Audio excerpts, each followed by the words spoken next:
ناظرین السلام علیکم، میں ہوں آپ کا میزبان عبدالبشیر خان اور آپ دیکھ رہے ہیں میرا YouTube channel Punjab post T V. ناظرین، رجیم چینج کا پہلا نتیجہ عالمی سازش اور اس کے اثرات مرحلہ وار پاکستان میں نمودار ہونے لگے۔ ہم پہلے ہی معاشی طور پہ انسالوینسی کے 6% سے نکل کے موجودہ حکومت کے دور میں 92% کی حد کو کراس کر گئے تھے۔ اس پہ ایک افتاد یہ آن پڑی کہ تحریک طالبان پاکستان نے امن معاہدہ ختم کر دیا، پاکستان میں ہر جگہ اہداف کو نشانہ بنانے کا اعلان کر دیا۔ لکی مروت میں تحریک طالبان پاکستان کے جنگجوؤں اور افواج پاکستان میں شدید جھڑپیں، بہت زیادہ نقصانات کا خدشہ، یہ اور اس سے جڑی پوری تفصیلی ایک رپورٹ لے کے آپ کی خدمت میں حاضر ہوئے ہیں۔ ہمارے چینل کو سبسکرائب کرنے کا آپ کا پیشگی شکریہ۔ آئیے ناظرین رپورٹ کی طرف چلتے ہیں۔ ناظرین، پاکستان میں رجیم چینج کا جو سانحہ آج سے 6 ماہ پہلے ظہور پذیر ہوا، آج اس کے بارے میں عمران خان صاحب اور پی ٹی آئی کا یہ کہنا ہے یہ ایک عالمی سازش تھی اور موجودہ حکومت میں شامل 13 جماعتی اتحاد اور ان کے سرپرست اعلیٰ سابق چیف آف اسٹاف باجوہ صاحب یہ فرماتے رہے کہ یہ خالصتاً ایک انتظامی معاملہ ہے، لیکن اس کے نتائج پچھلے 6 مہینے میں جس طرح ہمارے سامنے آئے ہیں وہ عمران خان صاحب کے اس بیانیے کو تقویت دیتے ہیں کہ یقیناً اس کانسپیریسی کے پیچھے کوئی عالمی سازش کار فرما تھی۔ اس کا پہلا نتیجہ تو یہ نکلا کہ محض 6 ماہ کے اندر پاکستان کے دیوالیہ ہونے کے خطرات 6 اور 8% سے نکل کر 92% کی خطرناک حد کو عبور کر گئے۔ صرف اسی پہ اکتفا نہیں ہوا، سیاسی انارکی کی وجہ سے معاشی صورتحال دن بدن دگرگوں ہوتی جا رہی تھی۔ ایسے میں آج تحریک طالبان پاکستان نے پاکستان حکومت کے ساتھ طے شدہ امن معاہدہ ختم کرنے کا اعلان کیا۔ پاکستان میں ہر جگہ اپنے اہداف کو نشانہ بنانے کا اعلان کیا۔ لکی مروت میں تحریک طالبان پاکستان کے جنگجوؤں اور افواج پاکستان کے درمیان شدید جھڑپوں کی اطلاعات ہیں اور بہت زیادہ نقصانات کا خدشہ ظاہر کیا گیا ہے۔ ناظرین، سوات میں پچھلے دنوں عوام ایک بار پھر احتجاج کر رہے تھے کہ تحریک طالبان پاکستان کو پاکستان کے ان علاقوں میں جو سوات اور اس سے ملحقہ علاقے ہیں یہاں پینیٹریٹ کیا جا رہا ہے، اس کے خلاف ایکشن لینا چاہیے۔ لیکن ہماری موجودہ حکومت کو نیب کے قوانین ختم کرنے، کرپشن کے کیسز ختم کرنے اور عمران خان صاحب کی حمایت کرنے والے صحافیوں کو ٹارچر کرنے، ان کو قتل کرنے، عمران خان صاحب کی حمایت میں کھڑے ہونے والے پارلیمنٹیرینز کی ویڈیوز بنا کے ان کی عفت ماؤں اور بہنوں کی ذلت آمیز ویڈیوز ان کے بچوں تک پہنچانے اور ان ٹی وی چینلز کو بند کرنے پہ پوری توجہ مرکوز تھی، جو موجودہ حکومت کی خامیوں اور ان کی غلطیوں اور ان کی اجارہ داری پر مبنی محلاتی سازشوں پر مبنی سیاست کے خلاف اور عوامی رائے عامہ اور جمہوری روایات کے فروغ کے لیے احتجاج کر رہے تھے۔ یقینی طور پہ اس پورے عمل میں رات کے اندھیرے میں ہونے والے مبینہ عدالتی فیصلے اور ہماری افواج پاکستان کی امبریلا استعمال کر کے اپنے مفادات پورے کرنے والے سابق جنرل باجوہ صاحب، وہ عناصر تھے جنہوں نے پاکستان کو آج انتہائی خطرناک صورتحال سے دوچار کر دیا ہے۔ ناظرین، سوات میں باجوہ صاحب کے دور میں ہی بھتہ خوری کا سلسلہ شروع ہو گیا تھا. اس کے خلاف عوام نے احتجاج بھی کیا، مظاہرے بھی کیے، اور ان کی اس آواز پہ کہیں سے بھی کوئی توجہ نظر نہیں آئی، کہیں سے کوئی سوموٹو ایکشن نہیں ہوا. بالکل ایسے ہی جیسے عمران خان پہ ہونے والے قاتلانہ حملوں پہ خاموشی ہے، بالکل ایسے جیسے ارشد شریف کے قتل پہ خاموشی ہے، بالکل ایسے جیسے اعظم سواتی کی تذلیل پہ خاموشی ہے، اس کی عفت مآب اہلیہ کی گٹھیا ویڈیوز ایشو کرنے پہ خاموشی ہے. ایسا لگ رہا ہے کہ اس ملک میں جنگل کا ایک قانون چل رہا تھا، جس ایک بھیانک خواب تھا جو یہ قوم دیکھ رہی تھی، جہاں اس قوم کو غلام سمجھا گیا تھا اور چند گنے چنے جاگیرداروں، وڈیروں، کرمنلز، کرپشن مافیا اور ان کی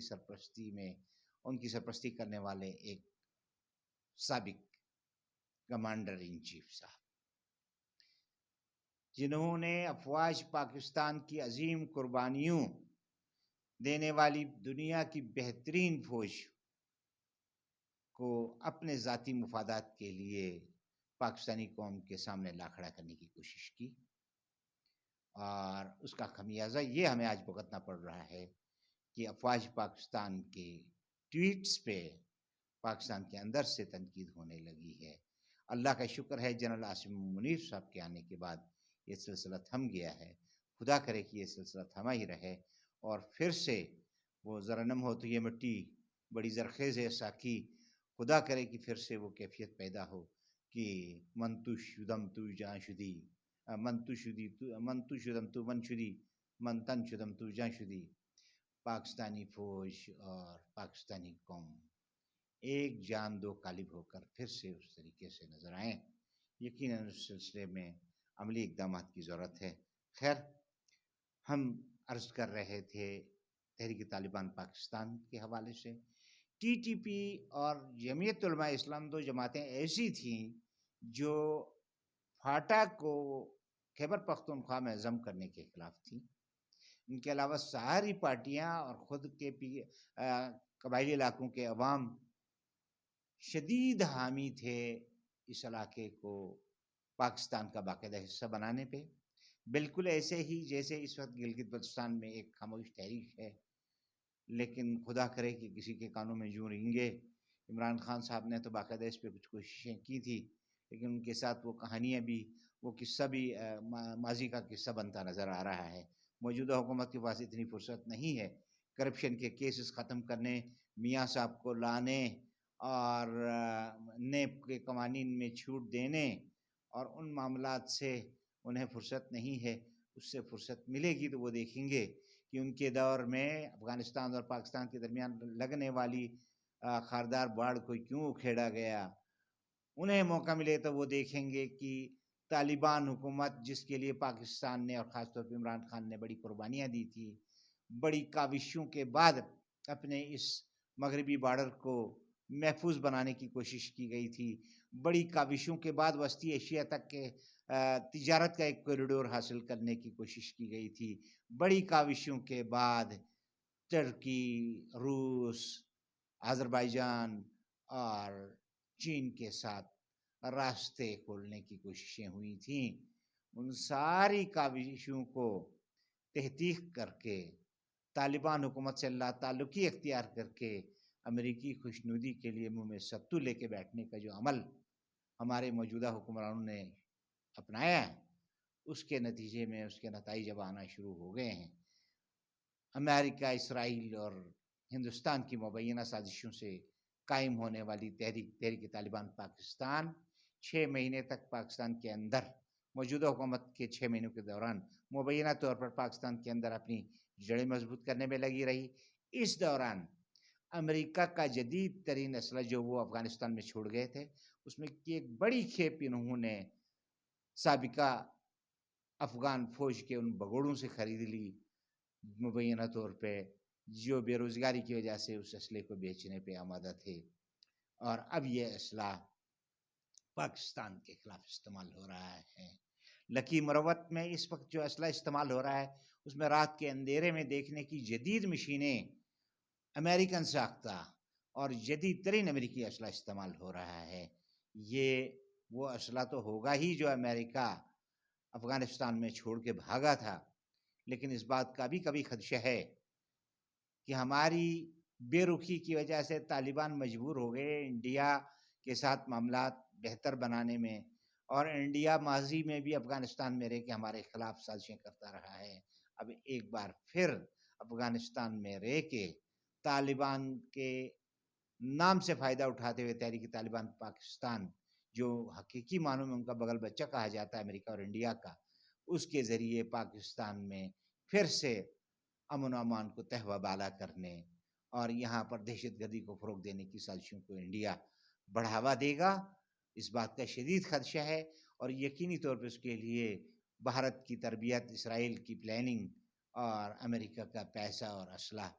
ہر چیز استعمال ہو سکتی ہے۔ ہماری بدقسمتی ہے کہ ہمارے ہاں پچھلے 25-30 سال سے جاگیرداروں اور سرمایہ داروں کا ایک ایسا گروہ قابض ہے جنہوں نے ملک کو لوٹ کے سارا سرمایہ باہر پہنچایا ہوا ہے۔ ان کے بچے باہر عیاشی کرتے ہیں، وہ اس ملک میں صرف حکمرانی کرنے کے لیے آتے ہیں۔ ان کے بچے ہمارے بچوں پہ حکمرانی کے لیے، ان کے پوتے پوتیاں ہمارے پوتے پوتیوں پہ حکمرانی کرنے کے لیے پیدا ہوئے ہیں، اس لیے کہ جو قومیں ذہنی غلام ہوں انہیں غلام ہی رکھا جاتا ہے، انہیں رکھتے ہیں غلامی پہ غلاموں کا رضامند، اور یہی سلسلہ چل رہا ہے۔ اور یہ لوگ جو اس طرح کی عیاشی کر رہے ہیں، امریکہ اور یورپ اور دبئی تک ان کے محلات تھے، ان کے اربوں خربوں ڈالر ہیں، وہ عیاشی کے لیے وہاں جاتے ہیں، حکمرانی کرنے کے لیے یہاں آتے ہیں۔ یہاں کے اس ملک کے مستقبل سے انہیں کوئی پرواہ نہیں ہے، اس لیے کہ خدا نخواستہ اس ملک کے ساتھ کچھ ہوا تو وہ تو ہم اور آپ بھگتیں گے جن کا سب کچھ اس ملک میں ہے۔ انہیں کس بات کی پرواہ جن کے دنیا بھر میں محلات ہیں، جن کے دنیا بھر میں خزانے ہیں، جن کے دنیا بھر میں اثاثے ہیں، جن کے دنیا بھر میں ڈالر کے اکاؤنٹس ہیں، بے نامی اکاؤنٹس ہیں۔ تو میرے بھائی بات یہ ہے کہ اس وقت رجیم چینج کے بعد 6 ماہ تک ٹی ٹی پی نے جس طرح اپنی جڑیں پھیلائیں اور موجودہ حکومت نے اس مسئلے سے عملاً لا تعلقی کا مظاہرہ رکھا، اس وجہ سے کہ وہ امریکہ کو ناراض نہیں کرانا چاہ رہے تھے۔ ٹی ٹی پی نے قبائلی علاقوں کو کے پی کے سے علیحدہ کرنے کا مطالبہ کر دیا ہے۔ ٹی ٹی پی اور جے یو آئی کے علاوہ ساری جماعتیں قبائلی علاقوں کو کے پی کے کا حصہ بنانے کے حق میں تھیں اور ہیں۔ خود قبائلی علاقوں کے عوام بھی اسی بات کے حامی ہیں کہ وہ کے پی کے کا باقاعدہ حصہ رہیں۔ اور اس کیفیت میں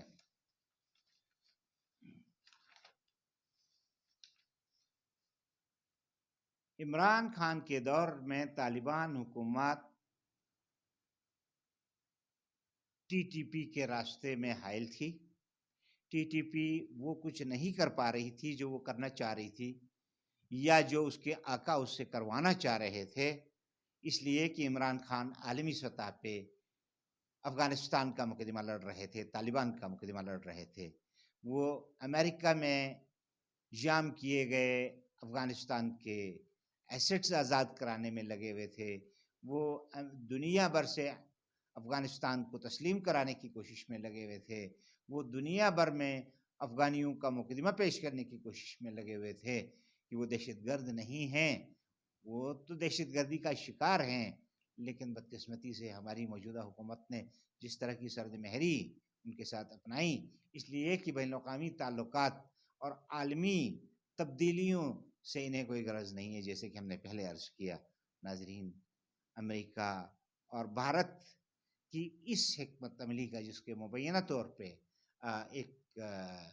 اہلکار کے طور پہ تحریک طالبان پاکستان کو پاکستان کے اندر خانہ جنگی پیدا کرنے، پاکستان کے اندر دہشت گردی پھیلانے، پاکستان کے اندر بدامنی پھیلا کر پہلے سے تباہ حال معیشت کو اور تباہی سے دوچار کرنے کی یہ جو ایک مذموم کوشش شروع ہو گئی ہے، اس میں اس کا راستہ صرف اور صرف فوری اور نئے انتخابات اور عمران خان جیسے قائد کی صورت میں روکا جا سکتا ہے۔ اور ہاں، چلتے چلتے یہ بات بھی بتا دیں کہ نئے آرمی چیف عاصم منیر صاحب عالمی سامراج سے ہضم نہیں ہو پا رہے ہیں۔ ایک سید زادے، ایک حافظ قرآن اور ایک ایسا منجا ہوا جرنیل جس نے ISI کو بھی لیڈ کیا ہے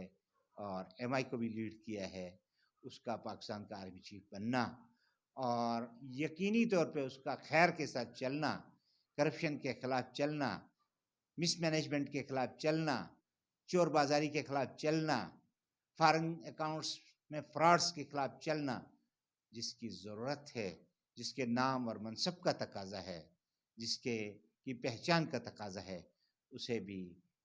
ایک مشکل میں ڈالنے کے لیے اگر یہ میں کہوں کہ TTP کا اعلان اور اس کے ساتھ ساتھ پاکستان پہ جنگ مسلط کرنا در حقیقت عاصم منیف صاحب کے لیے ایک چیلنج بھی ہے، ان کے لیے ایک دھمکی بھی ہے اور ان کا ایک امتحان بھی ہے۔ وہ یقیناً اس قوم کو یکجہتی کی طرف لے جانے کے لیے، نیشنل کنسنسس کی طرف لے جانے کے لیے اور اتحاد اور یگانیت کی طرف لے جانے کے لیے، فوری انتخابات اور عوامی مینڈیٹ کی عامل حکومت کے قیام کی طرف لے جانے کے لیے اپنا کردار ادا کر پائیں تو پاکستان کی تاریخ میں ان کا نام ہمیشہ سنہرے حروف میں لکھا جائے گا۔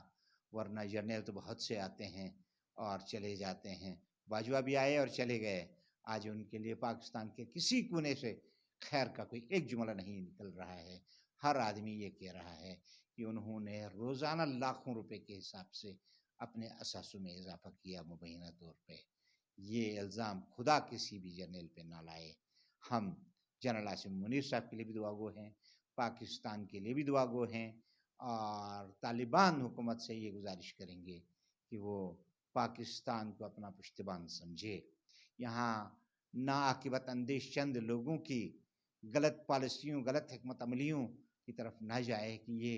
ان کی بقا کا مسئلہ ہے۔ وہ اپنے آپ کو بچانے کی فکر میں لگے ہوئے ہیں، وہ اپنی چوریوں کو بچانے کی فکر میں لگے ہوئے ہیں۔ انہیں پاکستان کے مستقبل سے، انہیں افغانستان کے مستقبل سے، انہیں اس خطے کے مستقبل سے، انہیں اس خطے پہ بسنے والے مسلمانوں کے مستقبل سے کوئی غرض نہیں ہے۔ طالبان کو کم سے کم اس کا ادراک ہونا چاہیے کہ انہوں نے ایک طویل جنگ لڑی ہے۔ ناظرین، اس کے ساتھ آج کے اس پروگرام سے آپ سے اجازت چاہوں گا۔ اگلے پروگرام تک کے لیے میں آپ سے